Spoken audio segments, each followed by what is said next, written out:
Good morning ਬੇਟਾ। ਪਿਛਲੀ class ਵਿੱਚ ਆਪਾਂ ਸੰਗੀਤਕ ਰੁਚੀ ਬਾਰੇ ਤੱਕ ਪੜ੍ਹਿਆ ਸੀ ਕਿ ਇਸ ਬੁੱਧੀ ਦਾ ਸੰਬੰਧ ਵਿਅਕਤੀ ਦੀ ਸੰਗੀਤਕ ਰੁਚੀ ਅਤੇ ਕਾਬਲੀਅਤ ਨਾਲ ਹੈ। ਜੇਕਰ ਉਹਨੂੰ ਸੰਗੀਤਕ ਧੁਨਾਂ ਆਕਰਸ਼ਿਤ ਕਰਦੀਆਂ ਹਨ ਤਾਂ ਉਸ ਵਿੱਚ ਸੰਗੀਤਕ ਰੁਚੀ ਹੈ। ਆਓ ਅੱਗੇ ਪੜ੍ਹੀਏ।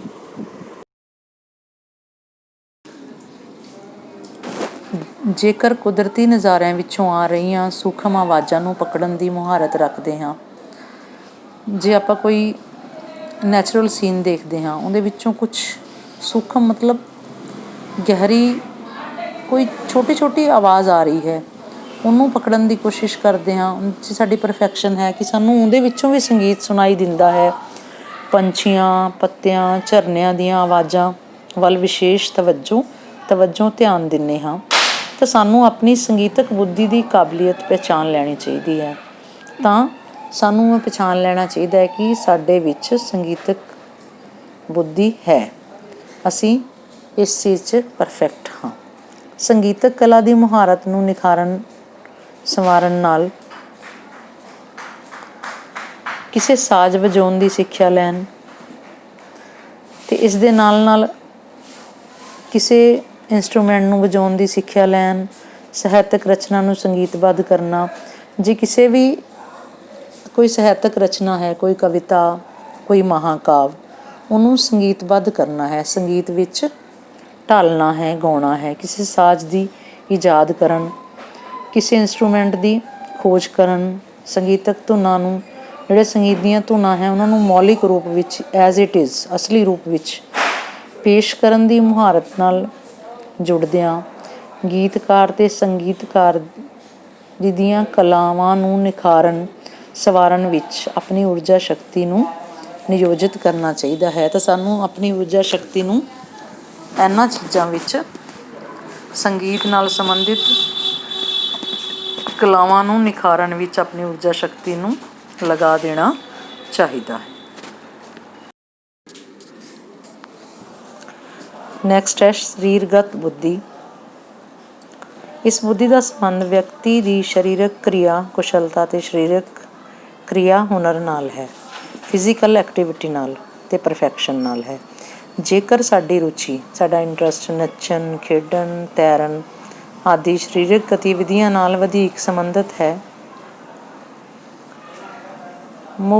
ਮੁਖਤਲਿਫ ਸਰੀਰਕ ਕਿਰਿਆਵਾਂ ਕਰਦਿਆਂ, ਜੇ ਡਿਫਰੈਂਟ ਫਿਜ਼ੀਕਲ ਐਕਟੀਵਿਟੀਜ਼ ਕਰਦਿਆਂ, ਜੇਕਰ ਸਾਡੇ ਹੱਥਾਂ ਪੈਰਾਂ ਦੀਆਂ ਕਿਰਿਆਵਾਂ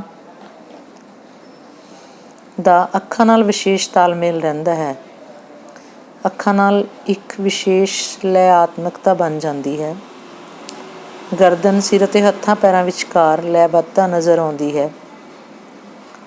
ਵਿਸ਼ੇਸ਼ ਤੌਰ 'ਤੇ ਹੱਥਾਂ ਅਤੇ ਅੱਖਾਂ ਵਿਚਕਾਰ ਇੱਕ ਰਿਦਮ ਬਣ ਜਾਂਦੀ ਹੈ, ਲੈਅਬੱਧ ਸੰਤੁਲਨ ਕਾਇਮ ਰਹਿੰਦਾ ਹੈ।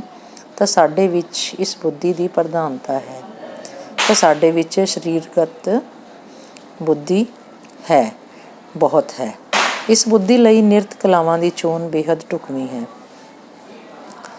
ਜੇ ਸਾਡੇ ਵਿੱਚ ਇਹ ਬੁੱਧੀ ਹੈ ਤਾਂ ਜਿਹੜੀ ਨਿਰਤ ਕਲਾ ਹੈ, ਨੱਚਣ ਦੀ, ਨ੍ਰਿਤਿਆ ਕਲਾ ਦੀ ਚੋਣ, ਤਾਂ ਸਾਨੂੰ ਇਹ ਚੁਣਨਾ ਚਾਹੀਦਾ ਹੈ। ਬਿਲਕੁਲ ਨ੍ਰਿਤ ਕਲਾ ਨਾਲ ਜੁੜਨਾ ਬਿਲਕੁਲ ਉਚਿਤ ਹੈ ਸਾਡਾ, ਜੇ ਸਾਡੇ 'ਚ ਇਹ ਬੁੱਧੀ ਹੈ। ਲੋਕ ਨਾਚਾਂ ਨੂੰ ਵਿਧੀਵਤ ਰੂਪ ਵਿੱਚ ਸਿੱਖ ਕੇ, ਜਿਹੜੇ ਫੋਕ ਡਾਂਸ ਹੈ ਉਹਨਾਂ ਨੂੰ ਇੱਕ ਪ੍ਰੋਸੀਜਰ ਦੇ ਅਧੀਨ ਸਿੱਖ ਕੇ ਪੇਸ਼ਕਾਰੀ ਸਮੇਂ ਇਹਨਾਂ ਨਾਚਾਂ ਵਿਚਕਾਰ ਨਵੇਂ ਮੌਲਿਕ ਰੰਗ ਭਰ ਕੇ ਇਸ ਬੁੱਧੀ ਦਾ ਵਿਸ਼ੇਸ਼ ਉਪਯੋਗ ਕੀਤਾ ਜਾ ਸਕਦਾ ਹੈ। ਇਸ ਤੋਂ ਇਲਾਵਾ ਨਾਟਕੀ ਕਲਾਵਾਂ ਅਤੇ ਨਕਲ ਕਲਾਵਾਂ ਨੂੰ ਵੀ ਅਪਣਾਇਆ ਜਾ ਸਕਦਾ ਹੈ। ਤਾਂ ਇਸ ਦੇ ਨਾਲ ਨਾਲ ਜਿਹੜਾ ਨਾਟਕ ਕਰਨ ਦੀ ਕਲਾ ਹੈ ਜਾਂ ਕਿਸੇ ਦੀ ਨਕਲ ਉਤਾਰਨ ਦੀ ਕਲਾ ਹੈ, ਇਹਨੂੰ ਵੀ ਅਪਣਾਇਆ ਜਾ ਸਕਦਾ ਹੈ। ਇਸ ਤੋਂ ਇਲਾਵਾ ਸਰੀਰਕ ਖੇਡਾਂ ਵਿੱਚ ਵੀ ਊਰਜਾ ਲਗਾਈ ਜਾ ਸਕਦੀ ਹੈ ਅਤੇ ਇਸ ਦੇ ਨਾਲ ਨਾਲ ਜਿਹੜੀਆਂ ਫਿਜ਼ੀਕਲ ਗੇਮਸ ਹੈ ਉਹਨਾਂ ਵਿੱਚ ਅਸੀਂ ਆਪਣੀ ਐਨਰਜੀ ਲਗਾ ਸਕਦੇ ਹਾਂ। ਅਗਲਾ ਪੁਆਇੰਟ ਹੈ ਤਾਲਮੇਲ ਬੁੱਧੀ। ਇਸ ਬੁੱਧੀ ਦਾ ਸੰਬੰਧ ਆਪਸੀ ਸੰਬੰਧਾਂ ਵਿੱਚ ਗਹਿਰਾਈ, ਸਮਝ ਅਤੇ ਵਿਸ਼ਾਲਤਾ ਲਿਆਉਣ ਦੀ ਯੋਗਤਾ ਹੈ।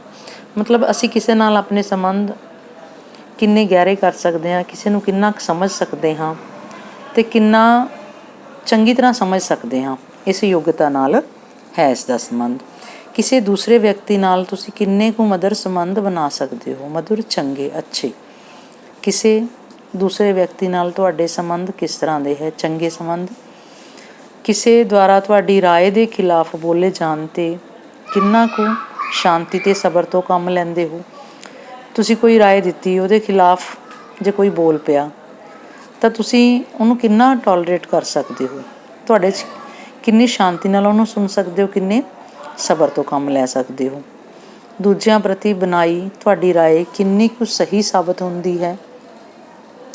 ਤੁਸੀਂ ਕਿਸੇ ਦੇ ਪ੍ਰਤੀ ਧਾਰਨਾ ਜਿਹੜੀ ਬਣਾ ਲੈਂਦੇ ਹੋ ਵੀ ਇਹ ਵਿਅਕਤੀ ਇਸ ਤਰ੍ਹਾਂ ਦਾ ਹੈ, ਇਹ ਤੁਹਾਡੀ ਧਾਰਨਾ ਕਿੰਨੀ ਕੁ ਸਹੀ ਸਾਬਤ ਹੁੰਦੀ ਹੈ। ਕਿ ਤੁਸੀਂ ਦੂਜੇ ਦੀ ਸਮੱਸਿਆ ਨੂੰ ਦੂਜੇ ਦੀਆਂ ਪਰਿਸਥਿਤੀਆਂ ਵਿੱਚ ਰੱਖ ਕੇ ਵੇਖਣ ਦੀ ਸਮਰਥ ਹੋ।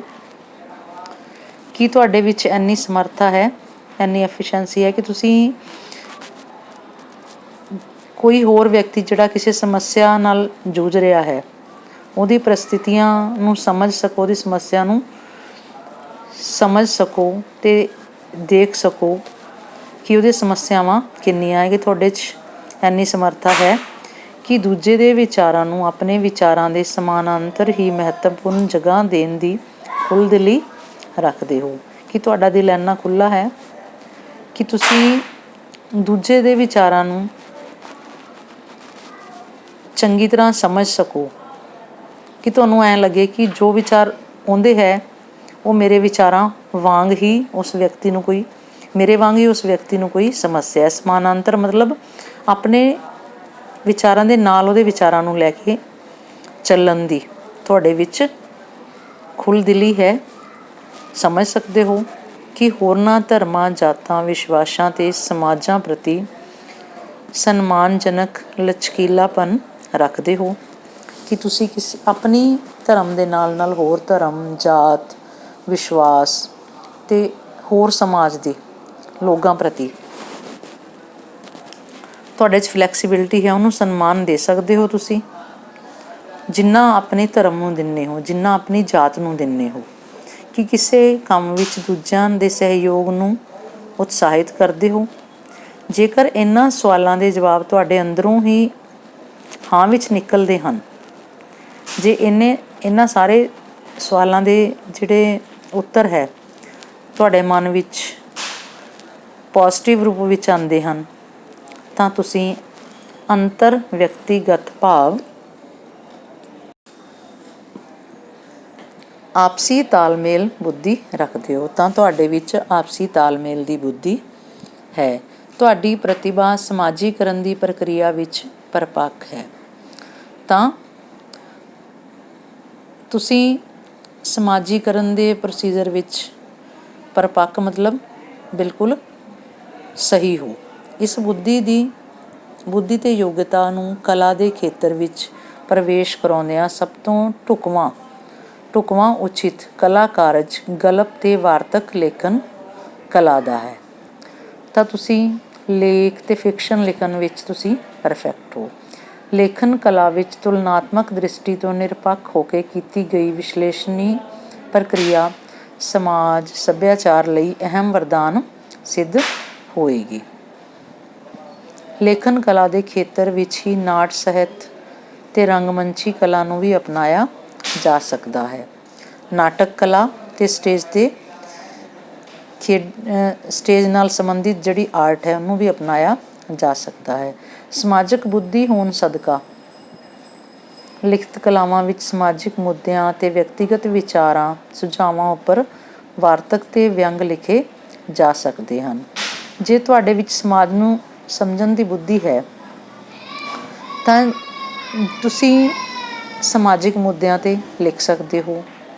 ਸਮਾਜਿਕ ਮੁੱਦੇ ਅਤੇ ਵਿਅਕਤੀਗਤ ਮੁੱਦੇ ਜਿਹੜੇ ਹੈ ਉਹਨਾਂ 'ਚ ਤਾਲਮੇਲ ਬਣਾ ਕੇ ਵਿਚਾਰ ਅਤੇ ਸੁਝਾਵ ਵਾਰਤਕ ਦੇ ਰੂਪ ਵਿੱਚ ਅਤੇ ਵਿਅੰਗ ਹੁੰਦਾ ਕਮੈਂਟ ਤੁਸੀਂ ਲਿਖ ਸਕਦੇ ਹੋ। ਇਸ ਬੁੱਧੀ ਯੋਗਤਾ ਸਦਕਾ ਉੱਚ ਪਾਏ ਦੀ ਭਾਸ਼ਣ ਕਲਾ ਨੂੰ ਵੀ ਵਿਕਸਿਤ ਕੀਤਾ ਜਾ ਸਕਦਾ ਹੈ। ਇਸ ਬੁੱਧੀ ਕਰਕੇ ਇੱਕ ਹਾਈ ਲੈਵਲ ਦੀ ਜਿਹੜੀ ਭਾਸ਼ਣ ਕਲਾ ਹੈ, ਬੋਲਣ ਦੀ ਜਿਹੜੀ ਆਰਟ ਹੈ, ਉਹਨੂੰ ਵੀ ਵਿਕਸਿਤ ਕੀਤਾ ਜਾ ਸਕਦਾ ਹੈ। ਸਪੀਚ ਦੇਣ ਦੀ ਕਲਾ ਨੂੰ ਵੀ ਵਿਕਸਿਤ ਕੀਤਾ ਜਾ ਸਕਦਾ ਹੈ। ਅਗਲਾ ਪੁਆਇੰਟ ਹੈ ਸਵੈਮੁਖੀ ਬੁੱਧੀ। ਇਸ ਬੁੱਧੀ ਯੋਗਤਾ ਦਾ ਸੰਬੰਧ ਸਵੈ ਕੇਂਦਰੀ ਰੁਚੀਆਂ ਤੇ ਸਮਰਥਾਵਾਂ ਨਾਲ ਹੈ। ਇਸ ਦਾ ਸੰਬੰਧ ਆਪਣੇ ਨਾਲ ਹੈ, ਮਤਲਬ ਸਵੈਮੁਖੀ ਆਪਣੇ ਆਪ ਵੱਲ। ਸਵੈ ਕੇਂਦਰੀ ਖੁਦ 'ਤੇ ਹੀ ਕੇਂਦਰਿਤ ਹੋਵੇ। ਜਦੋਂ ਕਿਸੇ ਮਨੁੱਖ ਦਾ ਮਨ ਆਪਣੇ ਵੱਲ ਹੀ ਕੇਂਦਰਿਤ ਹੋਵੇ, ਬਾਹਰ ਵੱਲ ਨਾ ਹੋਵੇ, ਆਸ ਪਾਸ ਦੇ ਵਰਤਾਰੇ ਵੱਲ ਨਾ ਹੋਵੇ, ਤਾਂ ਉਹ ਸਵੈਮੁਖੀ ਬੁੱਧੀ ਦਾ ਮਾਲਕ ਹੁੰਦਾ ਹੈ। ਜੇਕਰ ਅਸੀਂ ਅਕਸਰ ਹੀ ਆਪਣੇ ਮਨੋਭਾਵਾਂ, ਖਿਆਲਾਂ, ਸੁਪਨਿਆਂ ਪ੍ਰਤੀ ਚਿੰਤਨਸ਼ੀਲ ਬਣੇ ਰਹਿੰਦੇ ਹਾਂ, ਅਸੀਂ ਇਸ ਬਾਰੇ ਸੋਚਦੇ ਰਹਿੰਦੇ ਹਾਂ, ਸਾਡੇ ਮਨ 'ਚ ਕੀ ਖਿਆਲ ਆਉਂਦੇ ਹੈ, ਕੀ ਭਾਵ ਆਉਂਦੇ ਹੈ, ਸਾਡੇ ਕੀ ਸੁਪਨੇ ਹੈ। ਬਾਹਰੀ ਵਰਤਾਰੇ ਦੀ ਬਜਾਏ ਮਨ ਅੰਦਰ ਵਾਪਰਦੀ ਉਥਲ ਪੁਥਲ ਪ੍ਰਤੀ ਸੁਚੇਤ ਹੁੰਦੇ ਹਾਂ। ਸਾਡੇ ਆਸ ਪਾਸ ਕੀ ਹੋ ਰਿਹਾ, ਬਾਹਰੀ ਵਰਤਾਰਾ, ਬਾਹਰ ਕੀ ਘਟਨਾਵਾਂ ਹੋ ਰਹੀਆਂ ਹੈ, ਇਹਦੀ ਬਜਾਏ ਮਨ ਵਿੱਚ ਕੀ ਉਥਲ ਪੁਥਲ ਹੋ ਰਹੀ ਹੈ, ਮਤਲਬ ਮਨ ਵਿੱਚ ਕਿਸ ਤਰ੍ਹਾਂ ਦੇ ਵਿਚਾਰ ਆਉਂਦੇ ਹੈ, ਇਹਦੇ ਪ੍ਰਤੀ ਸੁਚੇਤ ਹਾਂ। ਆਪਣੀ ਆਤਮਿਕ ਹੋਂਦ ਪ੍ਰਤੀ ਵਿਸ਼ਲੇਸ਼ਣ ਕਰਦੇ ਹਾਂ। ਸਾਡੀ ਆਤਮਾ ਕੀ ਕਹਿੰਦੀ ਹੈ, ਅਸੀਂ ਇਸ ਨੂੰ ਐਨਾਲਿਸਿਸ ਕਰਦੇ ਹਾਂ ਇਸ ਬਾਰੇ, ਹਾਂ ਤਾਂ ਨਿਸ਼ਚਿਤ ਹੀ ਅਸੀਂ ਸਵੈਮੁਖੀ ਬੁੱਧੀ ਦੇ ਮਾਲਕ ਹਾਂ। ਤਾਂ ਇਸ ਦਾ ਮਤਲਬ ਹੈ ਕਿ ਅਸੀਂ ਸਵੈਮੁਖੀ ਬੁੱਧੀ ਦੇ ਮਾਲਕ ਹਾਂ। ਇਸ ਬੁੱਧੀ ਯੋਗਤਾ ਦੀ ਪਛਾਣ ਕਰਕੇ ਸਾਨੂੰ ਆਪਣੀ ਊਰਜਾ ਦਾ ਰੁਖ ਕੇਵਲ ਕਲਾ ਤਰਫ ਮੋੜ ਲੈਣਾ ਚਾਹੀਦਾ ਹੈ। ਜਦੋਂ ਸਾਨੂੰ ਇਸ ਬੁੱਧੀ ਦੀ ਯੋਗਤਾ ਦੀ ਪਹਿਚਾਣ ਹੋ ਜੇ ਤਾਂ ਸਾਨੂੰ ਆਪਣੀ ਐਨਰਜੀ ਕਲਾ ਦੀ ਤਰਫ ਲਗਾਉਣੀ ਚਾਹੀਦੀ ਹੈ। ਸਾਹਿਤਕਾਰੀ, ਸੰਗੀਤਕ ਮੁਹਾਰਤ, ਚਿੱਤਰਕਾਰੀ, ਮੂਰਤੀਕਾਰੀ ਆਦਿ ਕਲਾਵਾਂ ਵਿੱਚ ਮਨੋ ਸੰਸਾਰ ਅਤੇ ਆਤਮਿਕ ਸੰਸਾਰ ਦੀਆਂ ਪਰਤਾਂ ਅਤੇ ਉਡਾਰੀਆਂ ਨੂੰ ਬਖੂਬੀ ਅਭਿਵਿਅਕਤ ਕੀਤਾ ਜਾ ਸਕਦਾ ਹੈ। ਮਨ ਵਿੱਚ ਅਤੇ ਆਤਮਾ ਵਿੱਚ ਕਿਸ ਤਰ੍ਹਾਂ ਦੇ ਖਿਆਲ, ਪਰਤਾਂ ਮਤਲਬ ਤਹਿ ਖੁੱਲ੍ਹਦੀ ਹੈ ਅਤੇ ਉਹਨੂੰ ਅਸੀਂ ਕਿਸ ਤਰ੍ਹਾਂ ਪੇਸ਼ ਕਰ ਸਕਦੇ ਹਾਂ, ਅਭਿਵਿਅਕਤ ਪੇਸ਼ ਕਰ ਸਕਦੇ ਹਾਂ। ਮਨੁੱਖੀ ਅਸਤਿਤਵ ਨਾਲ ਜੁੜੇ ਬਹੁਤ ਸਾਰੇ ਦਾਰਸ਼ਨਿਕ ਪ੍ਰਸ਼ਨਾਂ ਨੂੰ ਲੈ ਕੇ ਇਹਨਾਂ ਕਲਾਵਾਂ ਵਿੱਚ ਬਹੁਮੁਖੀ ਵਚਿੱਤਰ ਰੰਗ ਪੇਸ਼ ਕੀਤੇ ਜਾ ਸਕਦੇ ਹਨ। ਅਗਲਾ 8th ਪੁਆਇੰਟ ਹੈ ਪ੍ਰਕਿਰਤੀਗਤ ਬੁੱਧੀ। ਇਸ ਬੁੱਧੀ ਦਾ ਸੰਬੰਧ ਵਿਅਕਤੀ ਦੀ ਕੁਦਰਤੀ ਵਰਤਾਰਿਆਂ ਵਿਚਲੀ ਦਿਲਚਸਪੀ ਅਤੇ ਸਮਝ ਸਮਰਥਾ ਨਾਲ ਹੈ। ਕੁਦਰਤ ਵਿੱਚ ਕੀ ਕੁਛ ਵਾਪਰ ਰਿਹਾ ਹੈ, ਉਹਦੇ 'ਚ ਕਿੰਨਾ ਕੁ ਇੰਟਰਸਟ ਹੈ, ਅਸੀਂ ਕੁਦਰਤ ਨੂੰ ਕਿੰਨਾ ਸਮਝ ਸਕਦੇ ਹਾਂ, ਇਸ ਯੋਗਤਾ ਨਾਲ ਹੈ, ਸਮਰਥਾ ਨਾਲ ਹੈ। ਜੇਕਰ ਅਸੀਂ ਫੁੱਲਾਂ, ਦਰੱਖਤਾਂ, ਸਮੁੰਦਰੀ ਹਲਚਲਾਂ, ਜੰਗਲਾਂ, ਜੀਵ ਜੰਤੂਆਂ ਆਦਿ ਨਾਲ ਸੰਬੰਧਿਤ ਕੁਦਰਤੀ ਵਰਤਾਰਿਆਂ ਨੂੰ ਸਮਝਣ ਵਿੱਚ ਰੁਚੀ ਰੱਖਦੇ ਹਾਂ, ਕੁਦਰਤੀ ਸੋਮੇ ਸਰੋਤ ਪ੍ਰਤੀ ਚਿੰਤਨਸ਼ੀਲ ਦ੍ਰਿਸ਼ਟੀ ਰੱਖਦੇ ਹਾਂ, ਮਤਲਬ ਉਹਦੇ ਬਾਰੇ ਸੋਚਦੇ ਹਾਂ ਕਿ ਨੈਚੁਰਲ ਰਿਸੋਰਸਿਸ ਕਿਸ ਤਰ੍ਹਾਂ ਦੇ ਹੈ, ਕਿਉਂ ਹੈ, ਕਿੰਨੇ ਹੈ, ਕੁਦਰਤੀ ਚੱਕਰ ਪ੍ਰਤੀ ਅਧਿਐਨ ਝੁਕਾਅ ਰੱਖਦੇ ਹਾਂ। ਜਿਹੜਾ ਪ੍ਰੋਸੈਸ ਹੋ ਰਿਹਾ ਹੈ ਉਹਦੇ ਬਾਰੇ ਸਟੱਡੀ ਕਰਦੇ ਹਾਂ, ਉਹਦੇ 'ਚ ਸਾਡਾ ਇੰਟਰਸਟ ਹੈ, ਤਾਂ ਨਿਸ਼ਚੇ ਹੀ ਅਸੀਂ ਇਸ ਬੁੱਧੀ ਯੋਗਤਾ ਦੇ ਮਾਲਕ ਹਾਂ। ਤਾਂ ਸਾਡੇ ਵਿੱਚ ਪ੍ਰਕਿਰਤੀਗਤ ਬੁੱਧੀ ਹੈ। ਇਸ ਬੁੱਧੀ ਯੋਗਤਾ ਦੇ ਮਾਲਕ ਹੋਣ ਦੇ ਨਾਤੇ ਸਾਨੂੰ ਬਾਗ ਬਗੀਚੀ ਤਿਆਰ ਕਰਨ ਅਤੇ ਐਡਵੈਂਚਰ ਸਾਹਸਿਕ ਨਾਲ ਸੰਬੰਧਿਤ ਕਲਾ ਕਾਰਜਾਂ ਵੱਲ ਆਪਣੀ ਊਰਜਾ ਮੋੜਨੀ ਚਾਹੀਦੀ ਹੈ। ਉਕਤ ਬੁੱਧੀ ਕਿਸਮਾਂ ਤੋਂ ਇਲਾਵਾ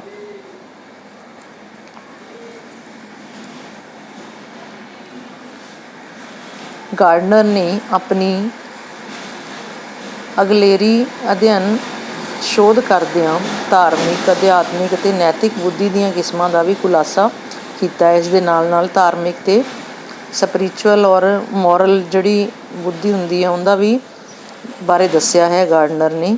ਇਹਨਾਂ ਬੁੱਧੀ ਯੋਗਤਾਵਾਂ ਦਾ ਸੰਬੰਧ ਮਨੁੱਖ ਦੇ ਧਾਰਮਿਕ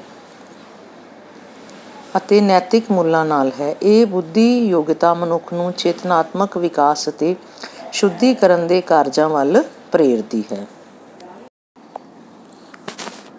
ਇਹਨਾਂ ਮੁੱਲਾਂ ਵੱਲ ਝੁਕਾਅ ਰੱਖਣ ਵਾਲਾ ਮਨੁੱਖ ਸੁਭਾਵਿਕ ਤੌਰ 'ਤੇ ਹੀ ਪਦਾਰਥਕ ਲੋਭਾਂ ਤੋਂ ਮੁਕਤ ਹੁੰਦਾ ਹੈ। ਉਹਨੂੰ ਇਸ ਸੰਸਾਰ ਦੇ ਜਿਹੜੇ ਪਦਾਰਥ ਹੈ, ਉਸ ਮਨੁੱਖ ਨੂੰ ਅਜਿਹੇ ਚੀਜ਼ਾਂ ਦਾ ਕੋਈ ਲੋਭ ਨਹੀਂ ਹੁੰਦਾ, ਲਾਲਚ ਨਹੀਂ ਹੁੰਦਾ। ਉਹ ਫ੍ਰੀ ਹੁੰਦਾ ਇਹਨਾਂ ਚੀਜ਼ਾਂ ਤੋਂ। ਪ੍ਰਕਿਰਤੀ ਪੱਖੋਂ ਪਰਉਪਕਾਰੀ ਹੁੰਦਾ ਹੈ, ਤਾਂ ਉਹ ਪ੍ਰਕਿਰਤੀ ਦਾ ਭਲਾ ਚਾਹੁੰਦਾ ਹੁੰਦਾ ਹੈ। ਇਹ ਬੁੱਧੀ ਯੋਗਤਾ ਦੀ ਕਲਾ ਕਾਰਜਾਂ ਨਾਲ ਪ੍ਰਕਿਰਤੀਗਤ ਸਾਂਝ ਵੇਖੀ ਜਾ ਸਕਦੀ ਹੈ। ਕਲਾ ਦੀ ਕਿਸੇ ਵੀ ਵੰਨਗੀ ਨੂੰ ਅਪਣਾਉਣਾ ਅਜਿਹਾ ਮਨੁੱਖ ਸਹਿਜੇ ਹੀ ਸਤਿਅਮ ਸ਼ਿਵਮ ਦੇ ਮੁੱਲਾਂ ਨਾਲ ਜੁੜਿਆ ਰਹੇਗਾ। ਜਿਹੜਾ ਕਲਾ ਨਾਲ ਸੰਬੰਧਿਤ ਮਨੁੱਖ ਹੋਏਗਾ, ਉਹ ਹਮੇਸ਼ਾ ਸਤਿਅਮ ਸ਼ਿਵਮ ਦੇ 'ਤੇ ਵਿਸ਼ਵਾਸ ਕਰਦਾ ਹੋਏਗਾ। ਮਨੋਵਿਗਿਆਨਿਕ ਦ੍ਰਿਸ਼ਟੀ ਤੋਂ ਮਾਨਵੀ ਬੁੱਧੀ ਯੋਗਤਾ ਅਤੇ ਬੁੱਧੀ ਯੋਗਤਾ ਨਾਲ ਸੰਬੰਧਿਤ ਕਲਾ ਕਾਰਜਾਂ ਦੀ ਸੰਭਾਵਕਤਾ ਇਹ ਗੱਲ ਸਿੱਧ ਕਰਦੀ ਹੈ। ਭਗਤ ਭੀਖਾ ਜੀ ਦੀਆਂ ਇਹ ਲਾਈਨਾਂ ਹੈ: ਭੀਖਾ ਭੂਖਾ ਕੋ ਨਹੀਂ, ਸਭ ਕੀ ਗਠਰੀ ਲਾਲ, ਗਾਠ ਖੋਲ ਨਹੀਂ ਜਾਣਤੇ, ਇਤਵਿਦ ਭਏ ਕੰਗਾਲ। ਭੀਖਾ ਜੀ ਕਹਿੰਦੇ ਹੈ ਕਿ ਭੂਖਾ ਕੋ ਨਹੀਂ, ਇਸ ਦੁਨੀਆ ਵਿੱਚ ਕੋਈ ਵੀ ਭੁੱਖਾ ਨਹੀਂ, ਵੀ ਗਰੀਬ ਨਹੀਂ ਹੈ। ਸਭ ਕੀ ਗਠਰੀ ਲਾਲ, ਸਭ ਕੋਲ ਅਮੁੱਲ ਪ੍ਰਤਿਭਾ ਹੈ, ਟੈਲੈਂਟ ਹੈ। ਗਾਠ ਖੋਲ ਨਹੀਂ ਜਾਣਦੇ, ਫਰਕ ਕਿੰਨਾ ਹੈ, ਉਹ ਆਪਣੀ ਪ੍ਰਤਿਭਾ ਬਾਰੇ, ਆਪਣੇ ਟੈਲੈਂਟ ਬਾਰੇ ਜਾਣਦੇ ਨਹੀਂ। ਇਤਵਿਦ ਭਏ ਕੰਗਾਲ, ਇਸ ਕਰਕੇ ਉਹ ਗਰੀਬ ਹੈ। ਵੈਸੇ ਇਸ ਦੁਨੀਆ ਵਿੱਚ ਕੋਈ ਗਰੀਬ ਨਹੀਂ, ਪਰਮਾਤਮਾ ਨੇ ਸਭ ਨੂੰ ਕੋਈ ਨਾ ਕੋਈ ਪ੍ਰਤਿਭਾ, ਟੈਲੈਂਟ ਦਿੱਤਾ ਹੈ। ਬਸ ਜੋ ਗਰੀਬ ਹੈ, ਉਹ ਇਸ ਕਰਕੇ ਗਰੀਬ ਹੈ ਕਿਉਂਕਿ ਉਹ ਆਪਣੀ ਪ੍ਰਤਿਭਾ ਬਾਰੇ ਜਾਣਦਾ ਨਹੀਂ। ਅੰਨੀ ਆਪੋ ਧਾਪੀ ਮਗਰ ਲੱਗ ਕੇ ਬੇਹੋਸ਼ੀ ਭਰੀ ਦੌੜਦਿਆਂ ਕਦੇ ਭੀੜ ਦੇ ਕਿਨਾਰੇ 'ਤੇ ਖੜ੍ਹੇ ਬੱਚੇ ਦੀ ਮੂਲ ਬਿਰਤੀ ਤੇ ਸਮਰੱਥਾ ਵੱਲ ਝਾਕੀਏ ਅਤੇ ਉਸ ਦਾ ਸਹੀ ਮੁਲਾਂਕਣ ਵੀ ਕਰੀਏ। ਇਸ ਸੰਸਾਰ ਦੀ ਜਿਹੜੀ ਪਦਾਰਥਕ ਦੌੜ ਹੈ, ਜਿਹੜੀ ਉਹਦੇ ਪਿੱਛੇ ਹਰ ਕੋਈ ਬੇਹੋਸ਼ੀ ਵਿੱਚ ਦੌੜ ਰਿਹਾ ਹੈ। ਅਤੇ ਇਸ ਭੀੜ ਦੇ ਕਿਨਾਰੇ 'ਤੇ ਖੜ੍ਹੇ ਬੱਚੇ ਦੀ ਮੂਲ ਬਿਰਤੀ ਵੀ, ਕਿ ਬੱਚੇ ਦਾ ਇੰਟਰਸਟ ਕਿਸ ਚੀਜ਼ 'ਚ ਹੈ, ਜੇ ਆਪਾਂ ਇਸ ਵੱਲ ਝਾਕੀਏ, ਦੇਖੀਏ ਅਤੇ ਉਸ ਦਾ ਸਹੀ ਮੁਲਾਂਕਣ ਵੀ ਕਰੀਏ। ਪ੍ਰਕਿਰਤੀ ਵਿੱਚ ਬਹੁ ਰੰਗਾਂ ਦੇ ਫੁੱਲ ਬੂਟੇ ਆਪਣੀ ਸੁੰਦਰਤਾ ਅਤੇ ਖੁਸ਼ਬੂ ਵੰਡ ਰਹੇ ਹਨ। ਜੇ ਆਪਾਂ ਨੇਚਰ ਨੂੰ ਦੇਖੀਏ, ਕੁਦਰਤ ਨੂੰ ਦੇਖੀਏ, ਤਾਂ ਉਹਦੇ ਵਿੱਚ ਬਹੁਤ ਸਾਰੇ ਰੰਗਾਂ ਦੇ ਫੁੱਲ ਬੂਟੇ ਹਨ ਜੋ ਆਪਣੀ ਸੁੰਦਰਤਾ ਲੋਕਾਂ ਨੂੰ ਦੇ ਰਹੇ ਹੈ ਅਤੇ ਖੁਸ਼ਬੂ ਦੇ ਰਹੇ ਹੈ। ਹਰੇਕ ਦਾ ਆਪਣਾ ਆਪਣਾ ਗੌਰਵ ਹੈ, ਹਰ ਇੱਕ ਦਾ ਆਪਣਾ ਆਪਣਾ ਮਹੱਤਵ ਹੈ। ਹਰ ਫੁੱਲ ਬੂਟਾ ਆਪਣੀ ਆਪਣੀ ਕਾਬਲੀਅਤ ਅਤੇ ਸੁਭਾਅ ਮੁਤਾਬਕ ਵੱਧਦਾ ਫੁੱਲਦਾ ਹੈ। ਜਿਹੜਾ ਹਰ ਪੌਦੇ ਦੀ, ਹਰ ਫੁੱਲ ਦੀ ਆਪਣੀ ਇੱਕ ਯੋਗਤਾ ਹੈ, ਨੇਚਰ ਹੈ, ਉਹਦੇ ਅਕੋਰਡਿੰਗ ਉਹ ਵੱਧਦਾ ਹੈ ਔਰ ਫੁੱਲਦਾ ਹੈ। ਜੇਕਰ ਇਹ ਇੱਕ ਦੂਜੇ ਦੀ ਨਕਲ ਕਰਕੇ ਜਾਂ ਦੂਜੇ ਤੋਂ ਪ੍ਰਭਾਵਿਤ ਹੋ ਕੇ ਇੱਕ ਦੂਜੇ ਵਰਗੇ ਬਣਨ ਦੀ ਦੌੜ ਵਿੱਚ ਪੈ ਜਾਣ, ਤਾਂ ਪ੍ਰਕਿਰਤੀ ਦਾ ਸਾਰਾ ਗੌਰਵ ਨਸ਼ਟ ਹੋ ਜਾਏਗਾ। ਜੇ ਇਹ ਫੁੱਲ ਬੂਟੇ ਇੱਕ ਦੂਜੇ ਦੀ ਨਕਲ ਕਰਨ ਲੱਗ ਜਾਣ, ਵੀ ਉਹ ਫੁੱਲ ਇੰਨੀ ਦੇਰ 'ਚ ਪੈਦਾ ਹੁੰਦਾ ਹੈ, ਉਹ ਪੌਦਾ ਐਵੇਂ ਵੱਧਦਾ ਹੈ, ਤਾਂ ਕੀ ਹੈ, ਪ੍ਰਕਿਰਤੀ ਦਾ ਜਿਹੜਾ ਸਾਰਾ ਗੌਰਵ ਹੈ ਉਹ ਮਾਨ ਸਾਰਾ ਨਸ਼ਟ ਹੋ ਜਾਏਗਾ। ਇਸ ਤਰ੍ਹਾਂ ਹੀ ਸਾਨੂੰ ਆਪਣੇ ਬੱਚਿਆਂ ਨੂੰ ਲੈਣਾ ਚਾਹੀਦਾ ਹੈ। ਹਰ ਇੱਕ ਦੀ ਆਪਣੀ ਨੇਚਰ ਹੈ, ਆਪਣਾ ਇੰਟਰਸਟ ਹੈ, ਉਹਨੂੰ ਉਸ ਦੇ ਅਕੋਰਡਿੰਗ ਆਪਣਾ ਕੈਰੀਅਰ ਬਣਾਉਣਾ ਚਾਹੀਦਾ ਹੈ। ਜੇ ਇੱਕ ਦੂਜੇ ਦੀ ਨਕਲ ਪਿੱਛੇ ਲੱਗ ਕੇ ਜਦੋਂ ਕੰਮ ਕਰਦੇ ਹੈ, ਤਾਂ ਉਹ ਬੱਚਾ ਨਾ ਉਸ ਤਰ੍ਹਾਂ ਉੱਧਰ ਦਾ ਰਹਿੰਦਾ ਹੈ, ਨਾ ਉੱਧਰ ਦਾ ਰਹਿੰਦਾ ਹੈ।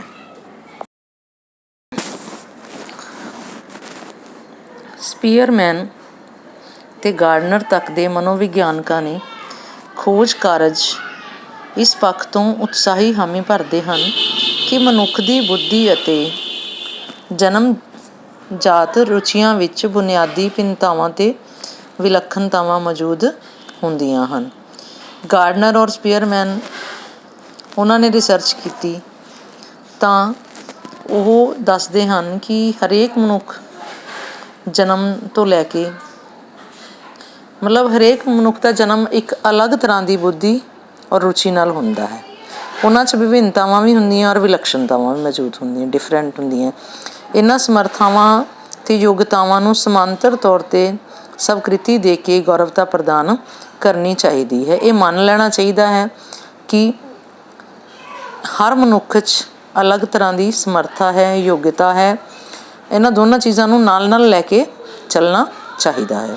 ਵਿਕਾਸ ਕੇਵਲ ਅਤੇ ਕੇਵਲ ਕਲਾ ਦੇ ਜ਼ਰੀਏ ਹੋ ਸਕਦਾ ਹੈ।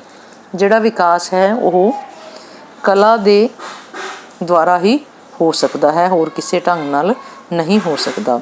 ਕੋਈ ਵੀ ਕਲਾਤਮਕ ਕਾਰਜ ਦੀ ਚੋਣ ਕਰੀਏ ਅਤੇ ਫਿਰ ਉਸ ਕਲਾ ਕਾਰਜ ਨਾਲ ਜੁੜਦਿਆਂ ਆਪਣੀਆਂ ਸਾਰੀਆਂ ਮਖੌਟਾਂ-ਨੁਮਾ ਪਹਿਚਾਨਾਂ ਨੂੰ ਭੁਲਾ ਦੇਈਏ।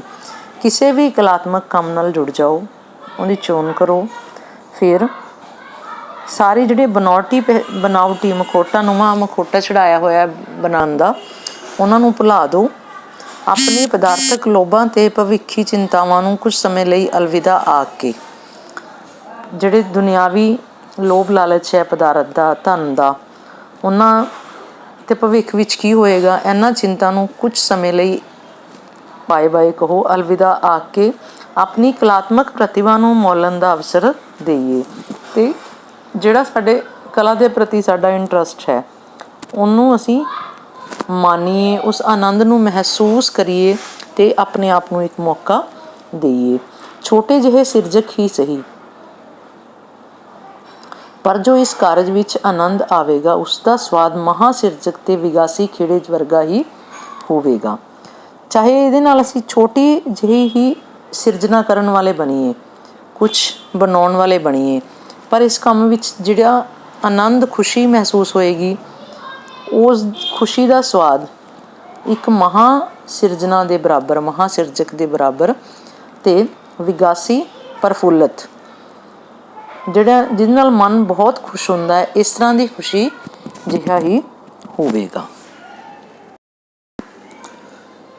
ਅੰਤ ਵਿੱਚ ਲੇਖਕ ਦੱਸ ਰਿਹਾ ਹੈ, ਜ਼ਿੰਦਗੀ ਤੇਰੇ ਕੋਲ ਕੁਝ ਨਾ ਲੈ ਕੇ ਆਵੇ, ਆਖ ਆਪਣੀ ਜ਼ਰੂਰਤ ਨੂੰ ਥਾਂ ਇਸ ਦੀ ਪਾਵੇ, ਜਿਵੇਂ ਜਿਵੇਂ ਇਹ ਉੱਧੜਦੀ ਇੱਕ ਚਮਕ ਦਿਖਾਵੇ, ਪਰਦੇ ਸਾਰੇ ਪਾੜ ਕੇ ਬੰਦਾ ਰੱਬ ਬਣ ਜਾਵੇ। ਕਹਿੰਦੇ ਜ਼ਿੰਦਗੀ ਤੇਰੇ ਕੋਲ ਕੁਝ ਨਹੀਂ ਲੈ ਕੇ ਆਉਂਦੀ, ਮਨੁੱਖ ਨੂੰ ਜੋ ਕਰਨਾ ਪੈਂਦਾ ਹੈ ਆਪਣੇ ਅੰਦਰੋਂ, ਆਪਣੇ ਅਨੁਭਵ ਨਾਲ ਕਰਨਾ ਪੈਂਦਾ ਹੈ। ਆਖ ਆਪਣੀ ਜ਼ਰੂਰਤ ਨੂੰ,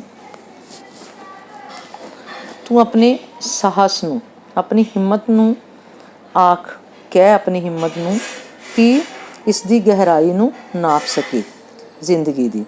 ਜਿਵੇਂ ਜਿਵੇਂ ਇਹ ਉੱਧੜਦੀ, ਜਿਵੇਂ ਜਿਵੇਂ ਮਨੁੱਖ ਦਾ ਆਪਣੀ ਜ਼ਿੰਦਗੀ ਦੇ ਪ੍ਰਤੀ ਰਹੱਸ ਖੁੱਲ੍ਹਦਾ ਜਾਂਦਾ ਹੈ, ਆਪਣੇ ਆਪ ਨੂੰ ਅੰਦਰੋਂ ਖੋਜਦਾ ਜਾਂਦਾ ਹੈ ਮਨੁੱਖ, ਇੱਕ ਚਮਕ ਦਿਖਾਵੇ ਤਾਂ ਉਹਨੂੰ ਇੱਕ ਅਲੱਗ ਤਰ੍ਹਾਂ ਦੀ ਚਮਕ ਮਹਿਸੂਸ ਹੁੰਦੀ ਹੈ।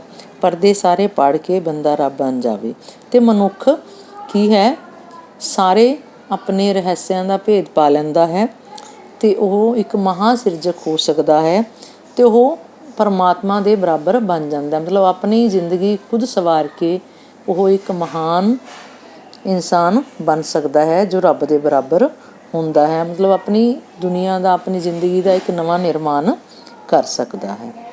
ਧੰਨਵਾਦ ਬੇਟਾ। ਇਹ ਲੈਸਨ 1-2 ਵਾਰ ਪੜ੍ਹ ਲੈਣਾ, ਧਿਆਨ ਨਾਲ ਪੜ੍ਹਨਾ ਤਾਂ ਸਮਝ ਆਏਗਾ, ਕਿਉਂਕਿ ਕੁਛ ਪਾਠ ਦੀ ਜਿਹੜੀ ਲੈਂਗੁਏਜ ਹੁੰਦੀ ਹੈ ਉਹ ਈਜ਼ੀ ਹੁੰਦੀ ਹੈ, ਕੁਛ ਗੂੜ੍ਹ ਸ਼ਬਦ ਹੁੰਦੇ ਹੈ, ਸਾਹਿਤਕ ਸ਼ਬਦ, ਉਹਨਾਂ ਨੂੰ ਪੜ੍ਹਨ ਲਈ ਹੈ ਜਿਹਦੇ 'ਚ ਸ਼ਬਦ ਹੁੰਦੇ ਨਾ ਪਾਠ ਵਿੱਚ, ਲੈਸਨ 1-2 ਵਾਰ ਧਿਆਨ ਨਾਲ ਪੜ੍ਹਨਾ ਚਾਹੀਦਾ ਹੈ। ਧੰਨਵਾਦ।